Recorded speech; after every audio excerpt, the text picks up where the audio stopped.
आज हम बात करने वाले हैं एक ऐसी जबरदस्त तकनीक की जो हमारे किचन में हमारे खाना पकाने के तरीके में एक क्रांति ला सकती है। जरा सोचिए, क्या ऐसा हो सकता है कि हम सिर्फ पानी से अपना खाना पका लें? सुनने में किसी जादू जैसा लगता है ना? पर यह सच है। हाँ, बिल्कुल सही सुना। सिर्फ पानी, थोड़ी सी बिजली और बस खाना तैयार। चलिए आज इसी कमाल की तकनीक की तह तक चलते हैं। आज हम इसे स्टेप बाय स्टेप समझेंगे।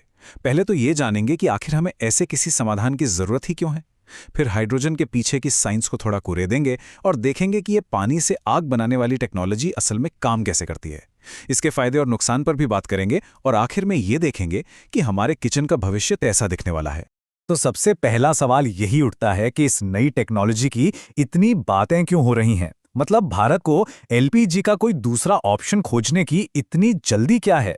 इसकी वजह है ये चौंकाने वाला आंकड़ा 85%। भारत अपनी 85% ऊर्जा मतलब तेल और गैस बाहर के देशों से खरीदता है। अब इसका मतलब क्या है? इसका सीधा सा मतलब यह है कि दुनिया में कहीं भी कोई गड़बड़ होती है ना, तो असर हमारी जेब पर पड़ता है, कीमतें बढ़ जाती हैं। इसलिए हमें एक ऐसे एनर्जी सोर्स की जरूरत है जो हमारा अपना हो, भरोसेमंद हो और हाँ, पर्यावरण के लिए भी अच्छा हो। और इसी जरूरत का जवाब लेकर आया है भारत का एक क्लीन टेक स्टार्टअप जिसका नाम है ग्रीनवाइस। इन्होंने एक ऐसा कुकिंग स्टोव बनाया है जो हाइड्रोजन पर चलता है और इसी को भविष्य का ईंधन कहा जा रहा है। ये हमारी ऊर्जा और पर्यावरण दोनों ही मुश्किलों का एक ही जवाब हो सकता है। अच्छा, जब हम हाइड्रोजन की बात करते हैं तो एक बात समझना बहुत जरूरी है कि हर तरह का हाइड्रोजन एक जैसा नहीं होता। मतलब वो पर्यावरण के लिए कितना अच्छा या बुरा है, ये इस बात पर निर्भर करता है कि उसे बनाया कैसे गया है। देखिए, हाइड्रोजन के भी रंग होते हैं। एक है ग्रे हाइड्रोजन जो कोयले या गैस जैसे जीवाश्म ईंधन से बनता है और खूब प्रदूषण फैलाता है।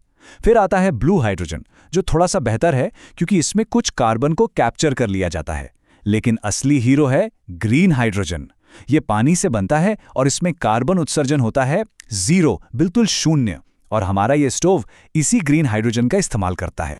तो चलिए अब जरा उस टेक्नोलॉजी को समझते हैं जो पानी को आग में बदल देती है। ये सब होता है एक साइंटिफिक प्रोसेस के जरिए जिसे कहते हैं इलेक्ट्रोलिसिस। इस स्टोव का सारा जादू पैम इलेक्ट्रोलिसिस नाम की इस टेक्नोलॉजी में छुपा है। अगर मैं आपको सीधे सरल शब्दों में बताऊं तो ये बिजली की मदद से पानी को उसके 2 हिस्सों में तोड़ देती है, हाइड्रोजन और ऑक्सीजन। देखिए ये काम कैसे करता है। मशीन में पानी डाला जाता है, फिर उसे बिजली दी जाती है और बूम, पानी हाइड्रोजन और ऑक्सीजन में टूट जाता है। इसके अंदर एक खास तरह का फिल्टर होता है जो सिर्फ और सिर्फ हाइड्रोजन को ही आगे जाने देता है और बस हमें खाना पकाने के लिए एकदम शुद्ध हाइड्रोजन गैस मिल जाती है। और इसकी एफिशिएंसी देखिए जरा, सिर्फ 100 मिलीलीटर पानी, मतलब एक छोटे कप जितना पानी और 1 यूनिट बिजली, और आप लगभग 6 घंटे तक खाना बना सकते हैं। है ना कमाल की बात? अब देखिए, कोई भी नई तकनीक एकदम परफेक्ट तो होती नहीं है। तो चलिए इस हाइड्रोजन स्टोव के असल दुनिया में क्या फायदे हैं और इसके सामने क्या-क्या चुनौतियां हैं, दोनों पर एक नजर डालते हैं। फायदे तो बिल्कुल साफ हैं। सबसे बड़ा फायदा ये क्लीन एनर्जी है, 0 कार्बन एमिशन।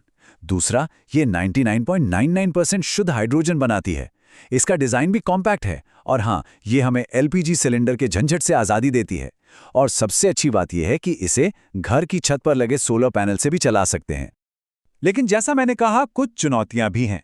सबसे पहली है इसकी कीमत, जो अभी के लिए काफी ज्यादा है। दूसरी बात, हाइड्रोजन बहुत ज्वलनशील गैस है, तो सेफ्टी का ध्यान रखना बेहद जरूरी है। और साथ ही इसे चलाने के लिए साफ पानी और बिना रुके बिजली की सप्लाई भी चाहिए। तो अगर हम इसे बाकी विकल्पों से कंपेयर करें तो देखिए, प्रदूषण के मामले में तो ये रेस में सबसे आगे है, बिल्कुल 0। एक बार लगाने का खर्च निकाल दें तो इसे चलाने का खर्च भी कम है। तो लंबे समय के लिए ये एलपीजी और इंडक्शन से कहीं ज्यादा टिकाऊ और बेहतर ऑप्शन हो सकता है। तो इन सारी बातों को ध्यान में रखते हुए इस हाइड्रोजन वाली रसोई का भविष्य क्या है? क्या ये सच में हमारे घरों तक पहुंच पाएगी? इसका रास्ता कुछ इस तरह का हो सकता है। शॉर्ट टर्म में इसे बड़े होटलों और कम्युनिटी किचन्स में पायलट प्रोजेक्ट के तौर पे शुरू किया जा सकता है। मिड टर्म में सरकार की मदद और रिसर्च एंड डेवलपमेंट के जरिए इसे आम लोगों तक पहुंचाया जा सकता है।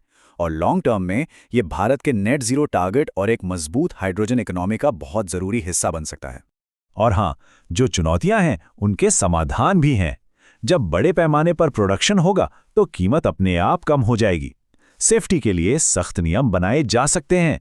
टेक्नोलॉजी में और रिसर्च करके इसे बेहतर बनाया जा सकता है और सोलर पैनल के साथ जोड़कर इसे दूर दराज के इलाकों में भी इस्तेमाल किया जा सकेगा।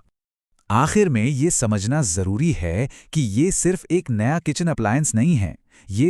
ये हर घर के लिए अपनी ज़रूरत के हिसाब से जब चाहे तब साफ सुथरी ऊर्जा बनाने का एक जरिया है।